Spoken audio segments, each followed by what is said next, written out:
इस कहानी का नाम है अनट्रेसेबल। ये कहानी शुरू होती है जेनिफर मार्श नाम की एक एफबीआई एजेंट से। जेनिफर पोर्टलैंड में अपनी बेटी और अपनी मॉम के साथ रहती है। वो एफबीआई के साइबर क्राइम डिवीजन में काम करती है और उसका काम है इंटरनेट पर हो रही इलीगल एक्टिविटीज को रोकना। एक रात जब जेनिफर अपने काम में बिजी होती है तब उसे एक टिप मिलती है कि किल विथ मी नाम की एक वेबसाइट पर कुछ गलत हो रहा है। जब जेनिफर इस साइट को ओपन करती है तो उसे स्क्रीन पर एक बिल्ली दिखाई देती है जो कि पिंजरे में बंद होती है। तभी स्क्रीन पर एक आदमी आता है और उस बिल्ली के सामने एक दूध का कटोरा रख देता है और उस पिंजरे को खोल देता है। अब जैसे ही वो बिल्ली दूध की तरफ बढ़ती है वो दूध से पहले रखी स्टिकी सी चीज पर चिपक जाती है। अब उस बिल्ली को टॉर्चर करने के लिए वो आदमी उसके ऊपर एक हैलोजन की बल्ब जला देता है जिससे उस बिल्ली को काफी तकलीफ होती है। अब हैरानी की बात यह है कि ये सभी एक्टिविटीज लाइव हो रही हैं। इसका मतलब हर एक आदमी जिसके पास इंटरनेट का कनेक्शन है वो इसे लाइव देख सकता है। लेकिन यहाँ जेनिफर इस बात पर ज्यादा ध्यान नहीं देती क्योंकि उसे लगता है कि ये सब कुछ फेक है। अगली सुबह जेनिफर अपनी ड्यूटी खत्म करके अपने घर की तरफ निकल जाती है। हम देखते हैं कि जेनिफर की लाइफ बहुत ही सिंपल है। वो एक सिंगल पेरेंट है और अपनी प्रोफेशनल लाइफ के साथ साथ वो अपनी पर्सनल लाइफ में भी काफी खुश है। घर पहुंचकर उसने अपनी बेटी को स्कूल के लिए तैयार किया और उसे बस स्टॉप तक छोड़कर आई। इसके बाद वो नहा धोकर फ्रेश हो गई और सोने की तैयारी करने लगी। लेकिन तभी उसकी बिल्ली उसके पास आ गई और अपनी बिल्ली को देखकर उसे उस लाइव स्ट्रीम वाली बिल्ली का ख्याल आया। लेकिन इस बार जब उसने उस साइट को ओपन किया तब तक वो बिल्ली मर चुकी थी। अब ये देखकर जेनिफर को काफी बुरा लगा और इसलिए उसने अपने सीनियर्स को भी इस साइट के बारे में बता दिया। इन्फॉर्मेशन मिलते ही पूरी साइबर क्राइम यूनिट इस साइट को ब्लॉक करने में लग गई। लेकिन जिस बंदे ने इस साइट को बनाया है वो पूरी एफबीआई से 2 कदम आगे निकला। उसने इस साइट को ऐसे डिजाइन किया था कि अगर किसी ने इस साइट को ब्लॉक कर भी दिया तो एक डुप्लीकेट साइट अपने आप बनकर तैयार हो जाएगी। अगर आसान शब्दों में कहें तो इस साइट को ब्लॉक करना लगभग इम्पॉसिबल है। जब जेनिफर ने इस साइट के आईपी एड्रेस को चेक किया तो उसने देखा कि साइट की लोकेशन अलग अलग कंट्रीज पर बाउंस हो रही है। कभी फ्रांस, कभी जर्मनी, कभी इंडिया तो कभी रशिया। इसका मतलब एफबीआई को भी ये नहीं मालूम कि ये साइट कहाँ से ऑपरेट हो रही है। अब ये सब देखकर जेनिफर का बॉस कहता है कि हमें इस केस को ज्यादा इंपॉर्टेंस नहीं देनी चाहिए। हमारे पास और भी कई केसेस पड़े हैं जो कि एक बिल्ली की मौत से ज्यादा इम्पोर्टेंट है। अगले सीन में हम मिलन नाम के आदमी को देखते हैं जो कि हॉकी मैचेस की टिकट खरीदने आया था और किसी ने धोखे से उसे किडनैप कर लिया और एक बेसमेंट में ले जाकर उसके हाथ पैर बांध दिए।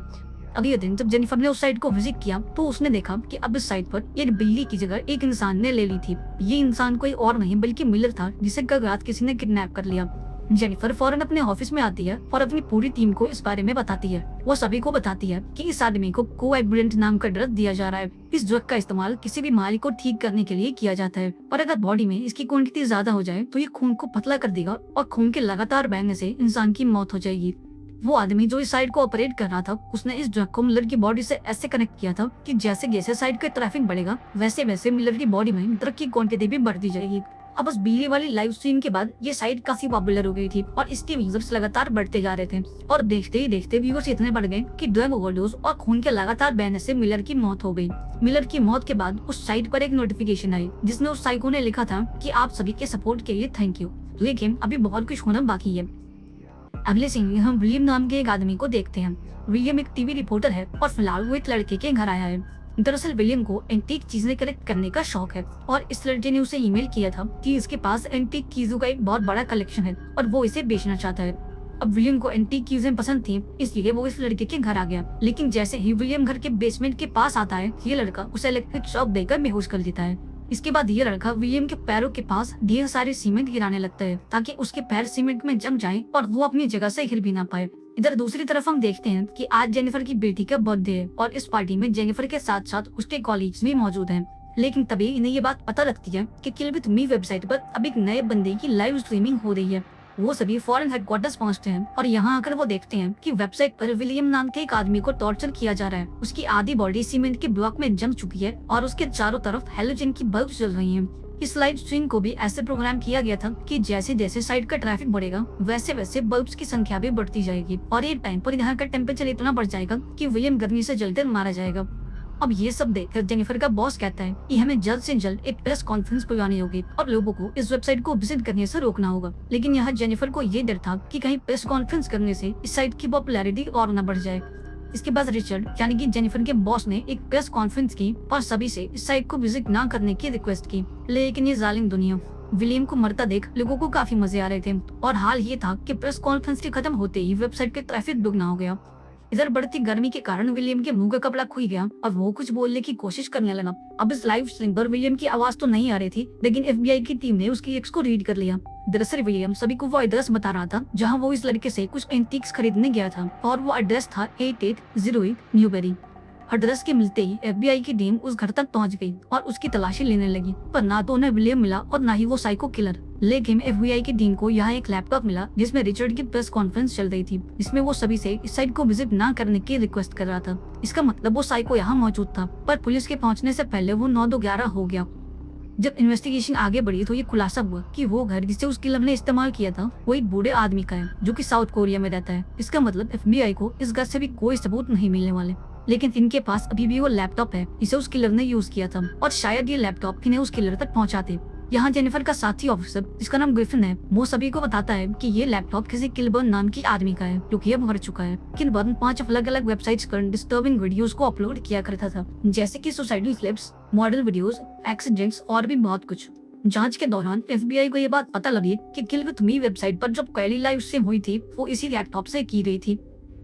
अगले दिन जब जेनिफर अपने घर पर शावर ले रही थी तब उसके कंप्यूटर ने अपने आप ही उस साइट को ओपन कर दिया। इसका मतलब किसी ने जेनिफर के कंप्यूटर को हैक कर लिया है, और इससे भी बुरी बात ये थी कि किल विथ मी वेबसाइट पर अब जेनिफर के घर को ही दिखाया जा रहा है। हालांकि जेनिफर की बेटी भी ये सब देख रही होती है और अपनी मॉम को ये सब बताने की कोशिश भी करती है, लेकिन जेनिफर उसकी बातों पर ध्यान नहीं देती। जब वो नहाकर बाहर आती है तो उसे ग्रिफिन का कॉल आता है जो कि उसे पूरी बात बताता है। जब जेनिफर अपना कंप्यूटर स्क्रीन देखती है तो उसे किल विथ मी वेबसाइट पर अपना घर दिखाई देता है और उसकी बेटी भी घर से बाहर होती है। वो फौरन अपनी गन लेकर बाहर आती है और अपनी बेटी को घर के अंदर भेज देती है। इसके बाद वो उस गाड़ी की तरफ बढ़ती है और उस पर लगे कैमरे को तोड़ देती है।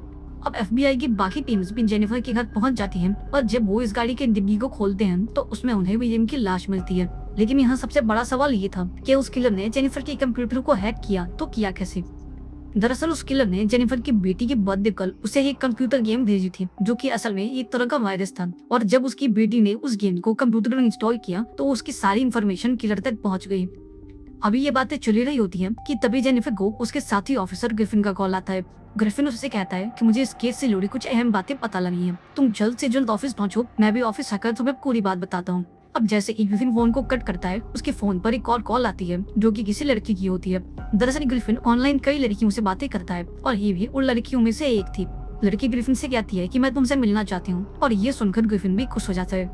अब अगले सीन में हम देखते हैं कि ग्रिफिन को उस किलर ने किडनैप कर लिया है, और अब किल विथ मी वेबसाइट पर कोई और नहीं बल्कि ग्रिफिन है। दरअसल उसे जो कॉल आई थी वो किसी और ने नहीं बल्कि इस किलर ने ही की थी। उसने एक खास सॉफ्टवेयर की मदद से अपनी आवाज को लड़की की आवाज में बदल दिया और ग्रिफिन को अपने जाल में फंसा लिया। इधर दूसरी तरफ जब जेनिफर और उसकी टीम ने ग्रिफिन के लाइव स्ट्रीम को देखा तो वो हैरान रह गए। वो देखते हैं कि उस किलर ने ग्रिफिन को एक पानी के टैंकर में बिठा दिया है और उस टैंकर के ऊपर एक सल्फ्यूरिक एसिड का बॉक्स रख दिया है। अब जैसे जैसे साइड का ट्रैफिक बढ़ेगा वैसे वैसे वो सल्फ्यूरिक एसिड पानी में घुलता जाएगा, और एक टाइम पर उस टैंकर में सल्फ्यूरिक एसिड का लेवल इतना बढ़ जाएगा कि ग्रिफिन की बॉडी पिघलना शुरू हो जाएगी। अब जैसे ये लोगों को ये बात पता लगती है कि किल विथ मी वेबसाइट पर अब एक एफबीआई ऑफिसर को टॉर्चर किया जा रहा है, वो सभी लोग वेबसाइट पर दोबारा से विजिट करना शुरू कर देते हैं। देखते ही देखते इस साइट की तरह से कितना बढ़ जाता है कि जल्द ही ग्रिफिन की बॉडी गलना शुरू हो जाती है। इससे ग्रिफिन को तकलीफ तो बहुत होती है, पर वो चिल्ला भी नहीं सकता क्योंकि इस किलर ने उसके मुंह को बंद कर रखा था। अब ग्रिफिन की बॉडी जलने से उस बेसमेंट में बदबू होना शुरू हो जाती है, और इसलिए वो किलर वहाँ से उठकर चला जाता है। और अब ग्रिफिन के पास एक मौका है कि वो मोर्स कोड के जरिए अपनी एफबीआई टीम को कुछ बता सके। दरअसल मोर्स कोड एक ऐसी भाषा है जिसमें हम अपने पलकों को झपकाकर या फिर लाइट को ऑन ऑफ करके अपना मैसेज दूसरों तक पहुंचा सकते हैं। यहाँ ग्रिफिन भी अपने पलकों को झपकाकर अपनी टीम को एक मैसेज दे देता है, और जब उसकी टीम इस मैसेज को डिकोड करती है तो उन्हें एक वर्ड मिलता है, आवर सुसाइड। अब ग्रिफिन तो मारा गया, पर जाते जाते उसने एफबीआई को इस केस से जुड़ी एक अहम कड़ी दे दी थी। जेनिफर ये समझ जाती है कि इस वर्ड के पीछे जरूर कोई राज है, और इसलिए वो उस डीवीडी को चेक करती है जो उसे ग्रिफिन ने दी थी। अब जरा गौर करो, ग्रिफिन ने इस डीवीडी में उस लैपटॉप की सभी वीडियोस को ट्रांसफर कर दिया था जो इन्हें उस घर से मिली थी जहां किलर ने अपने दूसरे विक्टिम को बुलाया था। जब जेनिफर उस डीवीडी को चेक करती है तो उसे एक वीडियो दिखाई देता है जिसका टाइटल था रश आवर सुसाइड, जो कि ग्रिफिन के बताए वर्ड आवर सुसाइड से काफी मिलता जुलता है। इस वीडियो में एक आदमी को दिखाया जा रहा था जिसने पोर्टलैंड के रश आवर बेस पर खुद को गोली मार ली थी।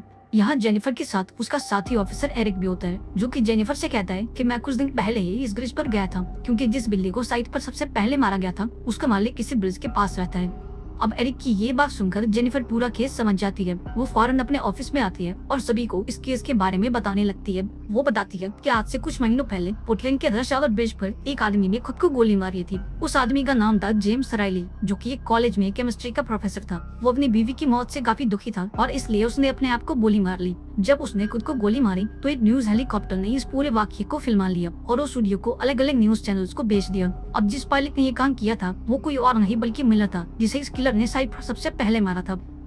जेम्स राइली के सुसाइड को कई न्यूज चैनल्स ने दिखाया था, पर जब उसकी फैमिली ने इस बात का विरोध किया तो सभी चैनल्स ने उनसे माफी मांग ली, सिवाय एक चैनल के जिसका नाम था न्यूज 12। दरअसल न्यूज 12 की रेटिंग कुछ महीनों से काफी बुरी आ रही थी, लेकिन जैसे ही उन्होंने इस वीडियो को अपने चैनल पर दिखाया उनकी टीआरपी अचानक से बढ़ गई और इस मौके का फायदा उठाने के लिए उन्होंने अपने एक रिपोर्टर को क्राइम सीन पर भेज दिया और ये रिपोर्टर था विलियम, जिसे इस किलर ने दूसरे नंबर पर मारा था।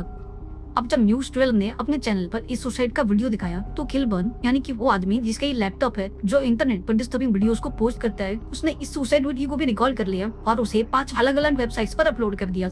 ऐसा करने से ये वीडियो पूरी तरह से वायरल हो गया और लगभग 50 लाख लोगों ने इस वीडियो को देख लिया और सभी इस सुसाइड का मजाक उड़ाने लगे। यहाँ खुलासा होता है कि जेम्स राइली का एक बेटा भी है जिसका नाम है ओवन। वो इलेक्ट्रॉनिक्स और कंप्यूटर साइंस का एक्सपर्ट है, लेकिन उसके फादर की मौत के बाद उसकी दिमागी हालत खराब हो गई थी और उसे एक साइकियाट्रिक हॉस्पिटल में एडमिट कर दिया गया। लेकिन आज से 6 महीने पहले ओवन हॉस्पिटल से डिस्चार्ज हो गया और बाहर आकर उसने डिसाइड किया कि वो अपने फादर की मौत का बदला लेगा। उसने सबसे पहले उस पायलट को मारा जिसने उसके फादर के सुसाइड को फिल्माया था। इसके बाद उसने उस रिपोर्टर को मारा और इनसे भी पहले उसने उस आदमी को मारा जिसने उसके फादर की सुसाइड वीडियो को 5 अलग अलग वेबसाइट पर पोस्ट किया था, जिसका नाम था किलबर्न, और फिर उसी के लैपटॉप से उस बिल्ली की लाइव स्ट्रीमिंग की। ये सब जानने के बाद FBI की टीम ओवन के घर पहुंची, पर ओवन यहाँ से निकल चुका था, इसलिए ओवन की तस्वीरों को हर न्यूज चैनल पर टेलीकास्ट कर दिया गया ताकि उसे जल्द से जल्द पकड़ा जा सके। उस रात जेनिफर हेडक्वार्टर से निकलकर अपने घर जाने लगती है, लेकिन रास्ते में जब उसकी नजर रियर व्यू मिरर पर पड़ती है तो वो देखती है कि ओवन राइली उसकी गाड़ी में बैठा है। लेकिन अभी वो कुछ कर पाती उससे पहले ओवन उसे इलेक्ट्रिक शॉक देकर बेहोश कर देता है। जब जेनिफर की आंख खुलती है तो वो खुद को एक वायर से लटका हुआ पाती है। ओवन ने उसे एक वायर से लटका दिया था और उसके सर के नीचे एक ऐसी मशीन चला दी जिसका इस्तेमाल गार्डन की घास को काटने के लिए किया जाता है। और अब किल विद मी वेबसाइट अपने चौथे ब्रीफिंग के साथ एक बार फिर से लाइव हो जाती है। इस लाइव को भी ऐसे प्रोग्राम किया गया था कि जैसे जैसे साइट का ट्रैफिक बढ़ेगा वैसे वैसे जेनिफर नीचे आती जाएगी और उस मशीन से कटकर मारी जाएगी। दरअसल ओवन जेनिफर को मारना चाहता है क्योंकि वो FBI के साइबर क्राइम डिवीजन में काम करती है और अगर वो चाहती तो वो ये सब रोक सकती थी, पर उसने ऐसा नहीं किया और यही सोचकर ओवन ने ग्रिफिन को भी मार दिया था। इधर दूसरी तरफ FBI की टीम भी इस लाइव को देख रही होती है, पर उन्हें कुछ भी समझ नहीं आता कि वो आखिर करें तो करे क्या। यहाँ जेनिफर भी ये समझ जाती है कि अगर उसे अपनी जान बचानी है तो उसे जल्द से जल्द कुछ करना होगा। ये सोचकर वो खुद को आगे पीछे जुड़ाने लगती है और ऐसा करते वक्त वो बेसमेंट में लगे एक पाइप को पकड़ लेती है, पर जब ओवन उसे छुड़ाने आता है तो वो उस पाइप के नोजल को खोल देती है जिससे सारी गैस ओवन के चेहरे पर चली जाती है। इससे ओवन की आंखों में काफी जलन होती है और वो कुछ भी देख नहीं पाता। इस मौके का फायदा उठाकर जेनिफर अपनी रस्सी को ढीला करती है और नीचे आ जाती है। वो खुद को आजाद करती है और फौरन ओवन के पास जाकर उसे बहुत ही बुरी तरह से मारती है। यहाँ ओवन अपने गन को उठाने की कोशिश करता है, पर उससे पहले जेनिफर उस गन को उठा लेती है और उसकी सारी गोलियां ओवन के सीने में उतार देती है और इसी के साथ ओवन मारा जाता है। ओवन की मरने के बाद जेनिफर अपना FBI का बैज निकालती है और उसे उस कैमरे पर दिखाती है और इसी के साथ ये शानदार मूवी यहाँ पर एंड हो जाती है।